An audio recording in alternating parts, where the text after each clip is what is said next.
Shabbat Shalom. I don't know if you caught this. The Israeli Supreme Court issued a landmark ruling this week. Did you see that? Requiring that people converted to Judaism in Israel under the auspices of the Reform and Conservative movements be recognized as Jews and registered as citizens under the law of return.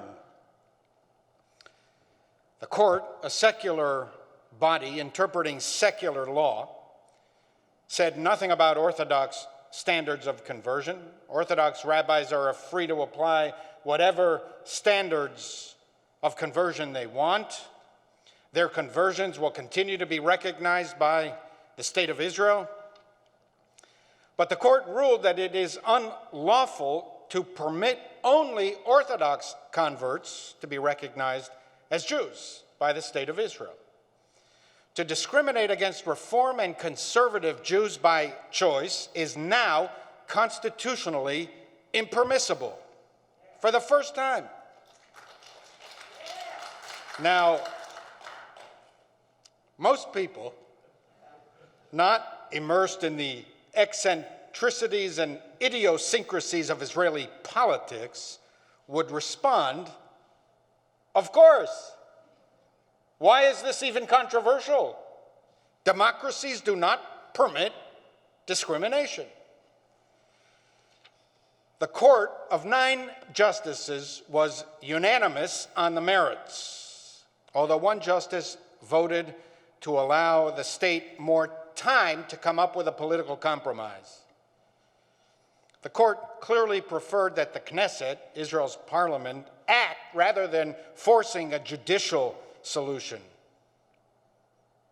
But year after year, for 15 years, the court granted extension after extension to the government to come up with some politically viable and constitutionally acceptable solution.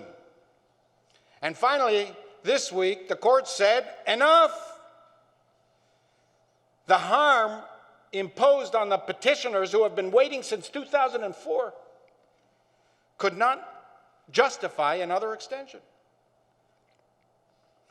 The reason that the Knesset never acted is because of the iron grip that the ultra-Orthodox parties have on matters of religion and state in Israel. They were granted a monopoly over religious life at the founding of the state. Israel's first prime minister, David Ben-Gurion, never dreamt that this concession to the then small ultra-Orthodox community in Israel would balloon to the near total dominance of today. I'd like to make 3 general comments. 1, ultra-Orthodox control over religious matters in Israel is not good for Israel. It is not good for Judaism. It's not even good for Orthodoxy. Power corrupts, and absolute power corrupts absolutely. The ultra-Orthodox grip has coarsened Israeli society and damaged Judaism itself. Most Israelis despise the brand of Judaism exhibited by these Haredi parties. And they're not who you think they may be. Erase the Fiddler on the Roof stereotype in your mind, or the picture of the modest, brilliant, polite scholar poring over sacred texts who seeks to bring the word of God to fellow Jews and to the world entire. There are many such people in the Haredi world. Kind, modest, decent. But the Haredi Israeli parties represent and pursue the most radical, the most extreme, the least modern, the least representative values in the entire Jewish world. They reject the principles of democracy that we take for granted. They are anti-feminist, anti-gay, anti-pluralistic, anti-secular, and are not even Zionists. Can you imagine? None of the ultra-Orthodox members of Knesset today would proclaim openly that he is a Zionist. And they are the ones who are playing such a decisive role in determining matters of religion and state in Israel and defining the Israel-diaspora relationship. Them. I was involved personally in this conversion struggle. Before arriving at Stephen Wise, I led the North American Reform Movement Zionist arm, representing our movement in Israel and helping to strengthen the Israeli Reform movement. I myself was often the target of these Haredi attacks. Here's a sample of what was said about us back then, and they continue to believe. There are no rules in our war against reform. It is a way of hatred. Experience proves that with reform, you fight wars, you don't compromise. The conservatives compromised and became reformed themselves.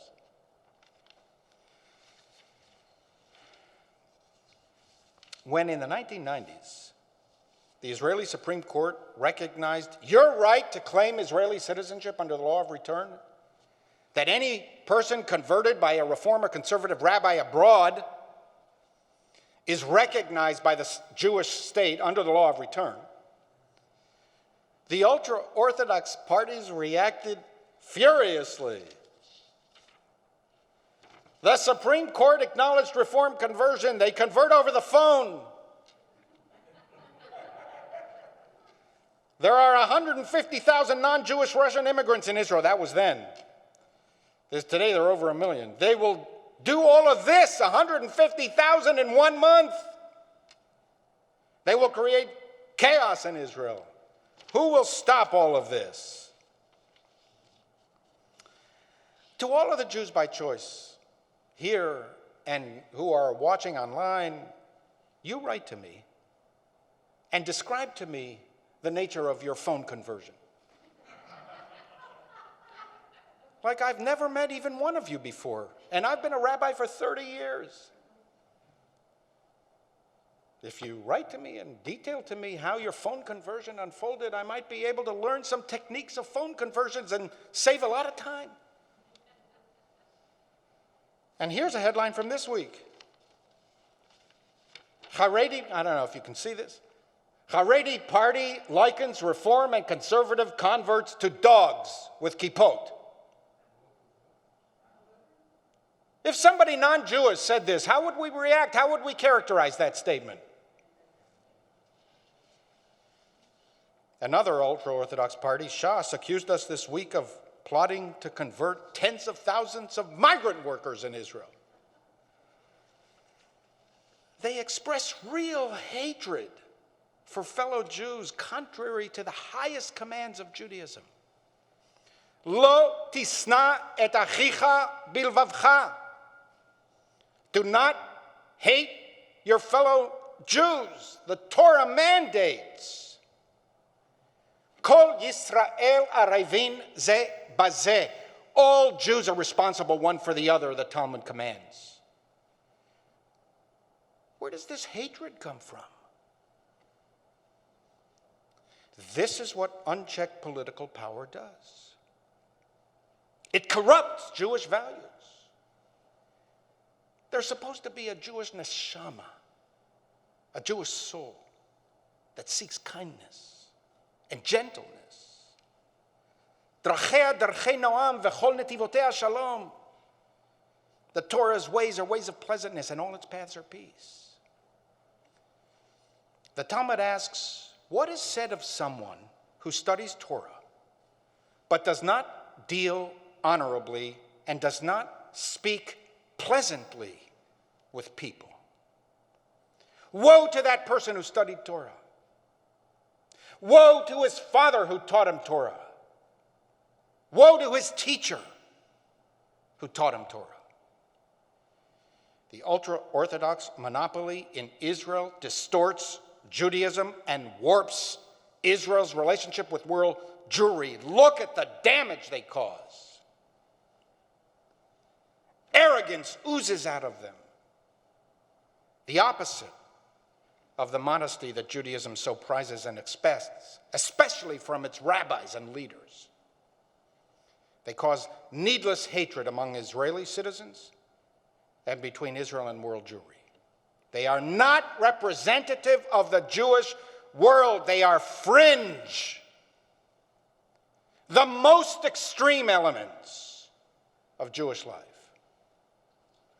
Now, I want to reiterate and emphasize again, everyone has the right to believe whatever they want to believe. There are elements of the Haredi world that I deeply admire. Many ultra-Orthodox Jews are kind, decent, caring. I wrote a book with an ultra-Orthodox colleague who was the most pleasant and most brilliant scholar of Judaism you would ever want to engage. The issue is not what they believe. Live your lives any way you choose. Fight the good ideological fight.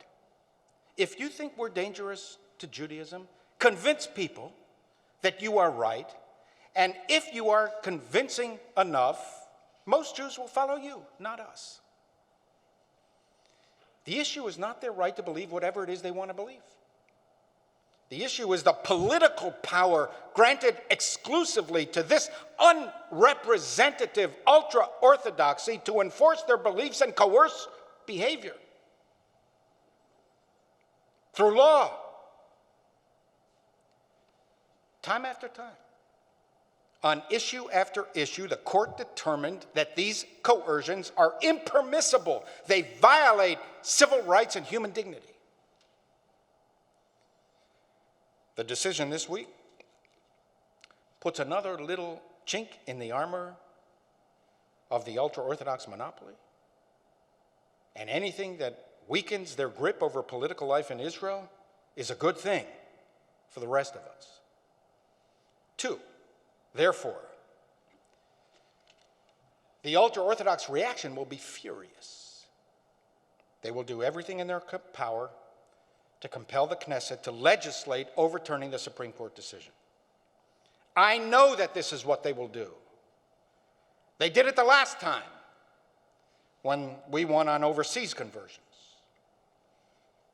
I have firsthand knowledge of what will happen because I lived it already. The first time I met Prime Minister Netanyahu was in the late 1990s. It was his first term. I led a large delegation of Reform rabbis on an emergency mission to Israel. We went straight from the airport to the Prime Minister's study. We were late. We were 5 hours late. So the meeting began at midnight. He waited for us. And we didn't finish until 1:30 a.m. Mind you, this is coming right off the plane after 12 hours. Some rabbis traveled for 24 hours. On the way to the hotel, it was about 1:40 in the morning. The bus driver turned on the radio, and we heard a live report of the conclusion of our meeting with the Prime Minister. We cautioned the Prime Minister not to give in, that it would open a chasm between the Jewish state and world Jewry. We made the point that as damaging as the general disenfranchisement of our movement in Israel is, if the court recognized a right to take it away, to legislate a law overturning that decision, would cause enormous harm and would grow year after year. It's one thing not to have a right recognized. It is another thing to take away a recognized right. We made the same point to the Prime Minister several years ago on the Western Wall Agreement. It's one thing to ignore egalitarian worship at the Kotel, as damaging and as frustrating as that is, but to do what the Prime Minister did, to propose a compromise, to have the government approve it, and then to walk away from your own proposal because of ultra-Orthodox political pressure would cause grave harm to the Israel-diaspora relationship. And sadly, but predictably, we were right. Of course we were right. We are experts on American Jewry. Most members of the Knesset know we are right. The Prime Minister knows this. There was a time that I had a personal relationship with dozens of members of Knesset. Everyone understood the damage being done, domestically, in Israel, and in terms of Israel's relationship with world Jewry. They just couldn't ignore, and still cannot ignore the immense political power granted to the Haredi parties. If they wanted to govern, they needed to make the concessions the ultra-Orthodox parties demanded. And thus, they became enablers. This is what will happen again, unless those parties are thwarted. 3, therefore, we must mobilize the American Jewish community in 2 ways. First, to offer as much support as possible to the forces in Israel that seek to rectify this sorry situation, including and first and foremost our own movement in Israel. The majority of Israelis have their own reasons for disdaining Haredi control of religious life. It is properly a decision for Israelis. They are the ones who vote, they pay taxes, and they live with the ramifications. But we can support the ongoing effort to dismantle this monopoly. And second, that these matters are decided in Israel does not mean that we have no role. Israel, by its own self-definition, is the national home of the Jewish people. It exists not only for its own citizens, who properly decide Israeli policies. It exists also for world Jewry, by its own self-definition. So while overseas Jews do not have a vote, we have a voice. And I want to take a moment to turn to our partners in the Jewish world. Federations,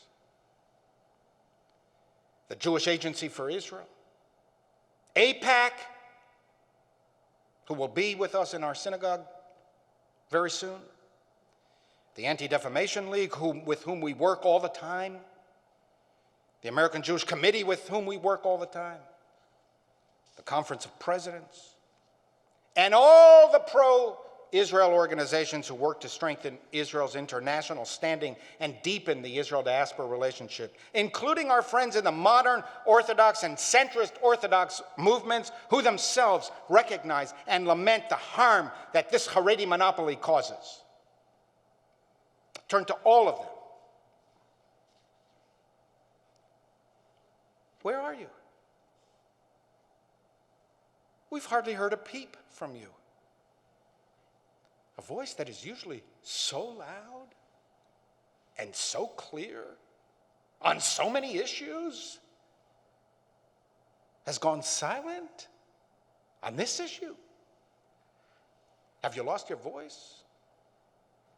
It's become muffled under the COVID-19 masks?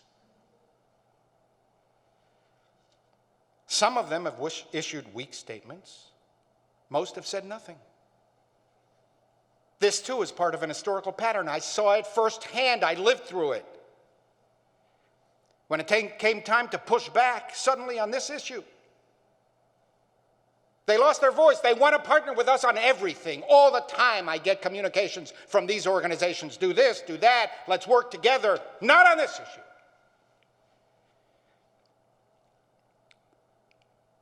Let the Reform movement and the conservative movement fight this on their own. I want to say to them, it is your fight. 85 to 90% of American Jews are not Orthodox. Most of your support, most of your people, most of your financing come from the non-Orthodox community. You cannot sit this out. First, because we won't let you.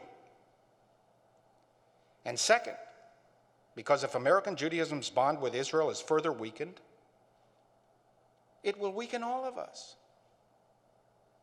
You can't avoid the damage. To all those listening, all those who are active in any organization of the American Jewish establishment, contact the leadership of these organizations and insist that they make their voices heard now.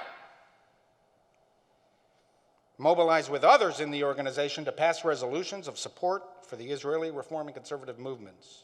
This is the critical time now. We have relearned in these years the urgency of pushing back against extremism. We have learned that to ignore extremists, to enable them, is to strengthen them. The reason we care so much in the first place is that we love Israel. We are committed to Israel, not uncritically, but unconditionally. We are Zionists, unlike most Haredi Jews. And so to all those who love Israel, who seek to strengthen the bonds of world Jewry, who are committed to Jewish life and to the Jewish state, it's your fight. Im lo achshav matai. And if not now, when? Now is the time.